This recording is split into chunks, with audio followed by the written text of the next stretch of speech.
Sir, justice Yashwant വർമ്മയുടെ വീട്ടിൽ നിന്ന് കെട്ടുകണക്കിന് പണം ഉണ്ടായിരുന്നുവെന്നും അത് കത്തിപ്പോയതും ഒക്കെ നമ്മൾ മാധ്യമങ്ങൾ വാർത്ത കണ്ടതാണ്, കേട്ടതാണ്. പിന്നെ ഇതേക്കുറിച്ച് 3 അംഗങ്ങളടങ്ങുന്ന ജഡ്ജിമാരുടെ ഒരു പാനൽ, അവരുടെ ഒരു ഗ്രൂപ്പ് അന്വേഷണമൊക്കെ നടത്തി ഇയാൾ കുറ്റക്കാരനാണ് അല്ലെങ്കിൽ ഇയാളുടെ കയ്യിൽ ഈ കള്ളപ്പണം ഉണ്ടായിരുന്നു ഏതാണ്ട് സ്ഥിരീകരിക്കപ്പെട്ടിട്ടുണ്ട്.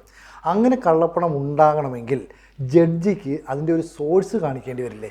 അപ്പം ഒരു നീതിന്യായ വ്യവസ്ഥയിൽ മാനിക്കുന്ന ഒരു രാജ്യത്ത് ഒരു ന്യായാധിപൻ്റെ കയ്യിൽ ഇത്രയധികം കള്ളപ്പണം വരിക എന്ന് പറയുന്നത് സമൂഹത്തിൻ്റെ മുന്നിൽ ഒരുപാട് ചോദ്യങ്ങൾ ഉയർത്തില്ലേ? അല്ല, ചോദ്യങ്ങളൊന്നല്ല, വളരെ വേദനയും അമ്പരപ്പും ഭയവും ജനിപ്പിക്കുന്നതാണ് യശ്വന്ത് വർമ്മയുടെ വീട്ടിൽ നിന്ന് കണ്ടെത്തിയ കള്ളപ്പണം. ഇപ്പോൾ ഒരു കച്ചവടക്കാരൻ്റെ വീട്ടിൽ നിന്ന് കള്ളപ്പണം കണ്ടെത്തി കഴിഞ്ഞാൽ നമുക്കത് വലിയ കുഴപ്പമൊന്നുമില്ല. കാരണം അത് അയാൾ കള്ളപ്പണം ചെയ്യുന്നു, അയാൾ ഉണ്ടാക്കുന്നു, അത് നിയമപരമായിട്ട് അയാൾക്ക് നടപടിയെടുക്കും, പോവും, അതായിക്കോട്ടെ. പക്ഷേ ഈ ജഡ്ജിൻ്റെ വീട്ടിൽ നിന്ന് ചാക്ക് കണക്കിന് 500ൻ്റെ നോട്ട് കെട്ടുകളുണ്ടായിരുന്നു. കുറേ കത്തിപ്പോയി, കുറേ കത്തിയിട്ടില്ല. അതിനെക്കുറിച്ച് 3 ജഡ്ജിമാർ, ഹൈക്കോടതി ജഡ്ജിമാർ അടങ്ങുന്നൊരു സംഘം അന്വേഷിച്ചു. അവർ തെളിവുകൾ സഹിതം കൊടുത്തിരിക്കുന്നു ഇയാൾ കുറ്റക്കാരനാണ് എന്ന്. പക്ഷേ എന്നെ അലട്ടുന്നൊരു പ്രശ്നം, പ്രധാനപ്പെട്ട പ്രശ്നം, അദ്ദേഹത്തിൻ്റെ ഏക ജോലി ഇദ്ദേഹം ചെയ്യുന്നത് ജഡ്ജ്മെൻ്റ് എഴുത്താണ്. അതെ, വേറെ അദ്ദേഹത്തിന് ജോലിയൊന്നുമില്ലല്ലോ. അതിൽ നിന്ന് അദ്ദേഹത്തിന് ഉണ്ടാക്കാവുന്ന പണത്തിനൊക്കെ ലിമിറ്റേഷനുണ്ട്. ഇനി ആദായ നികുതി എല്ലാം കൊടുത്തു കഴിഞ്ഞ് കിട്ടാവുന്നത് ഇത്രയാണ്. ഇനി ആദായ നികുതി കൊടുക്കുന്നില്ലെങ്കിൽ പോലും നിയമപരമായി കിട്ടുന്ന പണമാണെങ്കിൽ അതൊരു കാരണവശാലും ചാക്കിൽ കെട്ടി സ്റ്റോർ റൂമിൽ സൂക്ഷിക്കേണ്ട കാര്യം ഇല്ല. ഇത് ചാക്കിൽ കെട്ടി സ്റ്റോർ റൂമിൽ സൂക്ഷിച്ചു. ആ സ്റ്റോർ റൂമിൽ തീ പിടിച്ചു കഴിഞ്ഞപ്പോൾ തീ അണക്കാൻ ചെന്നവരാണ് നോട്ടുകൾ കത്തിക്കൊണ്ടിരിക്കുന്നത് കണ്ടതും കത്തിയ നോട്ടും കത്താത്ത നോട്ടും അവർ കണ്ടതും. ഇത് അവർ കണ്ട് അവരപ്പോൾ തന്നെ ആ വിവരം ഡൽഹി ഹൈക്കോടതി ചീഫ് ജസ്റ്റിസിനെ അറിയിച്ചു, ഹോം ഡിപ്പാർട്ട്മെൻറ്റിൽ അറിയിച്ചു, ഇതൊക്കെ അറിയിച്ചു. പക്ഷേ പ്രശ്നം എന്താണെന്ന് വെച്ച് കഴിഞ്ഞാൽ ഇതിനകത്ത് ഗുരുതരമായ ഒരുപാട് നിയമലംഘനങ്ങൾ നടന്നിട്ടുണ്ട്. ഒന്നാമത്തെ കാര്യം, ഒരു കുറ്റകൃത്യം നടന്നു. കുറ്റകൃത്യം എന്താണ്? കാരണം ഒരു വീട്ടിൽ സൂക്ഷിച്ചിരുന്ന കള്ളനോട്ടുകൾക്ക് തീ പിടിക്കുകയും അത് യാദൃച്ഛികമായി പുറത്തു വരികയും ചെയ്തു. ഒരു കുറ്റകൃത്യം നടന്നിട്ടുണ്ടെങ്കിൽ ആ കുറ്റകൃത്യം നടന്ന സ്ഥലം അവിടെ പോലീസ് എത്തിക്കഴിഞ്ഞാൽ അത് പോലീസിൻ്റെ നിയന്ത്രണത്തിലായിരിക്കണം. പോലീസിൻ്റെ അറിവും സമ്മതവും നിർദ്ദേശവുമില്ലാതെ ഒരാൾക്കും ആ ക്രൈം സീൻ അഥവാ കുറ്റകൃത്യം നടന്ന സ്ഥലത്തേക്ക് പ്രവേശനമില്ല. അങ്ങനെ ചെയ്യാൻ പറ്റുള്ളൂ. അപ്പോൾ അത് അങ്ങനെ ആയിരിക്കുന്ന സന്ദർഭത്തിലാണ് ഇങ്ങേർക്ക് ജഡ്ജിക്ക് വേറൊരു സൗകര്യം കിട്ടി. ജഡ്ജിയുടെ മകള്, ജഡ്ജിയുടെ വേലക്കാർ, ഇവരെല്ലാം കൂടി വന്നിട്ട് അവിടെ ഉണ്ടായിരുന്ന നോട്ട് കെട്ടുകൾ മുഴുവൻ നീക്കം ചെയ്ത് പോലീസ് ഇടപെടുന്നില്ല. അവിടെ ഉണ്ടായിരുന്ന മുഴുവൻ നോട്ട് കെട്ടുകളും നീക്കം ചെയ്ത് തെളിവുകൾ നശിപ്പിച്ചു. ഈ തെളിവുകളൊക്കെ നശിപ്പിക്കപ്പെട്ടതിന് ശേഷമാണ് ഇതിനെക്കുറിച്ചുള്ള അന്വേഷണം പോലും നടക്കുന്നത്. അപ്പോൾ ഇപ്പോൾ ജഡ്ജ് എടുത്തിരിക്കുന്ന നിലപാട് എനിക്കറിയില്ല എന്നാണ്. ജഡ്ജിയുടെ മകള് പറഞ്ഞിരിക്കുന്നത് ഇവിടെ ഞങ്ങളാരും പണം സൂക്ഷിച്ചിട്ടില്ല, അതുകൊണ്ട് പണം ഇവിടെ കത്തിപ്പോയി എന്ന് പറയുന്നത് തെറ്റാണ്, ഉണ്ടെങ്കിൽ നിങ്ങൾ കാണിക്കാനാണ് പറയുന്നത്. അപ്പോൾ ഇവരെന്ത് ചെയ്യുമെന്ന് വെച്ചാൽ ഇതിൻ്റെ ഒരു ചിത്രം കാണിച്ചു കൊടുത്തു. ഇത് നിങ്ങളുടെ ഇതല്ലേ എന്ന് ചോദിച്ചു. ഇത് നിങ്ങൾ വേറെ എവിടെന്നെങ്കിലും എടുത്ത ചിത്രമായിരിക്കും, ഇത് ഇവിടുത്തെ ചിത്രമല്ല എന്ന് മകള് സാക്ഷ്യം പറഞ്ഞു. ഇതിലൊരു കാര്യം, അപ്പോൾ സാധാരണഗതിയിൽ ഒരു കുറ്റം നടന്നു കഴിഞ്ഞാൽ ആ കുറ്റകൃത്യം നടത്തി എന്ന് ആരോപിക്കപ്പെടുന്ന ഒരാൾക്ക് അങ്ങോട്ട് പ്രവേശനം ഉണ്ടായില്ല. അതുമായി ബന്ധപ്പെട്ടവർക്ക് പ്രവേശനമില്ല.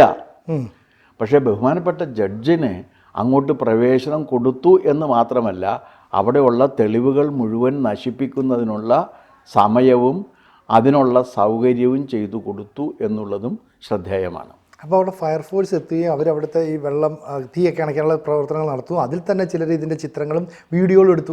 പുറത്തു വന്നതല്ലേ? അതെ, അത് പുറത്തു വന്നാണ്. പക്ഷെ അയാൾ നിഷേധിക്കണമെന്ന്. അങ്ങനെ ഒരു തീപിടുത്തം നടന്നൊന്നും നിഷേധിക്കുമോ? തീപിടുത്തം ഉണ്ടായിരുന്നു. തീപിടുത്തത്തിൽ ഈ പറഞ്ഞ രീതിയിൽ ഉണ്ടെങ്കിൽ എവിടെ? കത്തിയത് എത്ര, കത്താത്തത് എത്ര, കണക്ക് വേണ്ടേ? കത്തിയതിൻ്റെയും കണക്കില്ല, കത്താത്തതിൻ്റെയും കണക്കില്ല. അപ്പോൾ പ്രൊസീഡ്സ് ഓഫ് ക്രൈം ഇതുവരെ കണ്ടെത്തിയിട്ടില്ല. അതാണ് അവരുടെ സാങ്കേതിക വാക്ക്. കൊതിയ തൊണ്ടി മുതൽ വേണമല്ലോ കുറ്റകൃത്യത്തിന്. അത് ഇതുവരെ കണ്ടെത്തിയിട്ടില്ല സാർ.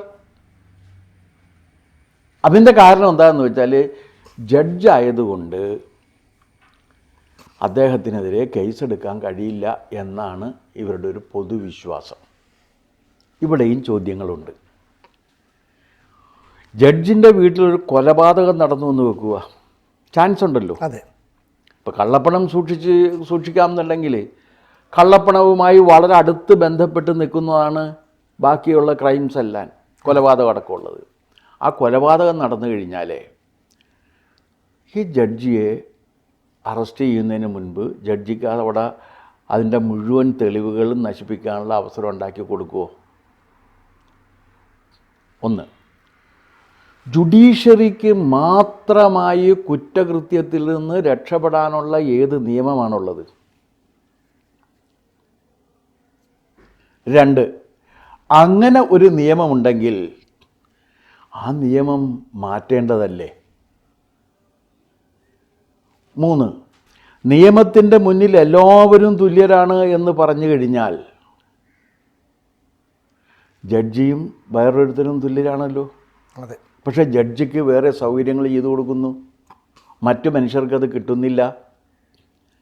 ജഡ്ജി ഇപ്പോഴും ഇത്രയും ഗുരുതരമായ രീതിയിലുള്ള ഈ രാജ്യത്തിൻ്റെ സാമ്പത്തിക ഭദ്രതയെ ബാധിക്കുന്നത്, അത് വലിയ ഗൗരവമുള്ള കുറ്റമാണ്. ഇപ്പോൾ രാജ്യദ്രോഹമാണ്. ആ രാജ്യദ്രോഹം ചെയ്തതിന് ശേഷവും ആ ജഡ്ജിക്ക് യാതൊന്നും സംഭവിച്ചിട്ടില്ല.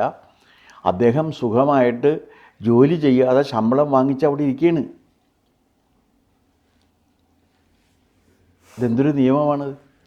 ഒരു സാധാരണക്കാരനാണ് അല്ലെങ്കിൽ ഒരു രാഷ്ട്രീയക്കാരനാണ് സംഭവിച്ചതെങ്കിൽ ഏതൊക്കെ തരത്തിലുള്ള കോലാഹലങ്ങളായി? അല്ല, എനിക്കതിനകത്തൊരു കാര്യമുള്ളത്, ഈ രീതിയിൽ ക്രിമിനൽ കുറ്റത്തിൽ ഏർപ്പെടുന്ന ജഡ്ജിമാർക്ക് നിയമസംരക്ഷണം ഉണ്ടോ എന്നുള്ള കാര്യം പരിശോധിക്കുക തന്നെ വേണം. ജഡ്ജിമാർക്കെതിരെ കേസെടുക്കുന്നതിന് മുമ്പ് ഇങ്ങനെയൊക്കെ ചെയ്യണം. ഇതിനിപ്പോൾ എന്ത് ചെയ്യണം? ഇനിയിപ്പോൾ ഇങ്ങൾക്കെതിരെ കേസെടുക്കണമെങ്കിൽ ഇപ്പോഴും പറ്റില്ല, ഇമ്പീച്ച് ചെയ്യണം, ഇമ്പീച്ച് ചെയ്ത് പുറത്താക്കണം, അതിന് ശേഷമേ കേസെടുക്കാൻ പറ്റുള്ളൂ.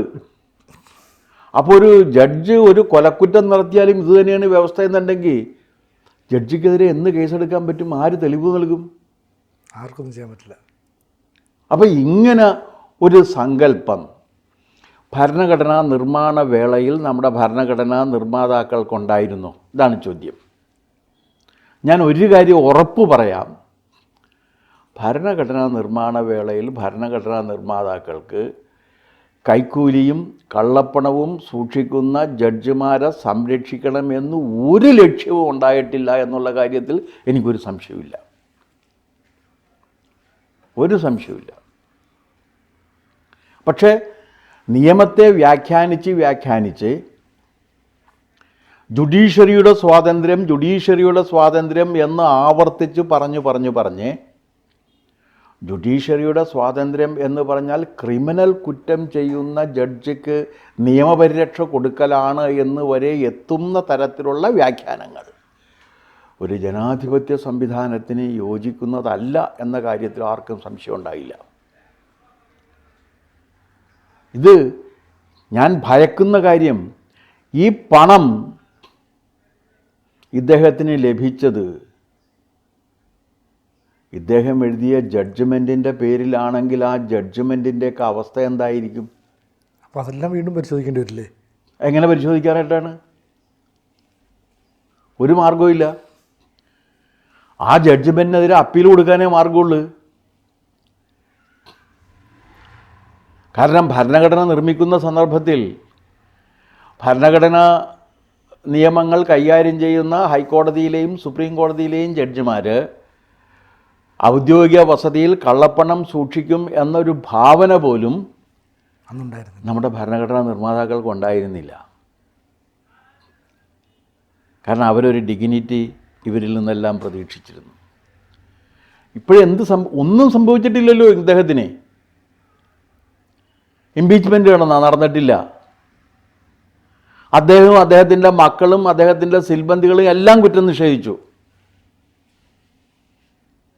പക്ഷേ 3 അംഗ ജഡ്ജിമാർ പറയണത് ഇയാൾ ചെയ്തിട്ടുണ്ടെന്നല്ല. എങ്ങനെ സ്ഥാപിക്കും? അദ്ദേഹത്തിൻ്റെ വാദം ഇവർ ഇല്ലാക്കഥ ഉണ്ടാക്കിയതാണിതെന്നാണ്.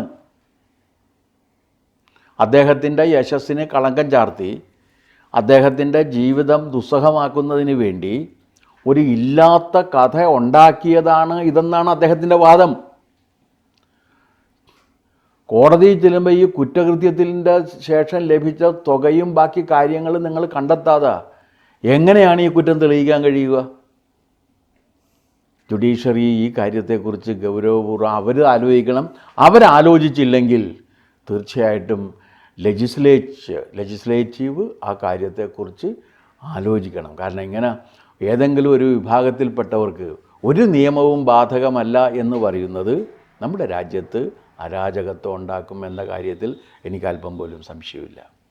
കൂടുതൽ വാർത്തകളും വിശേഷങ്ങളും നിങ്ങളിലേക്ക് എത്താൻ ABC മലയാളം സബ്സ്ക്രൈബ് ചെയ്യുക, ബെൽ ബട്ടണും അമർത്തുക.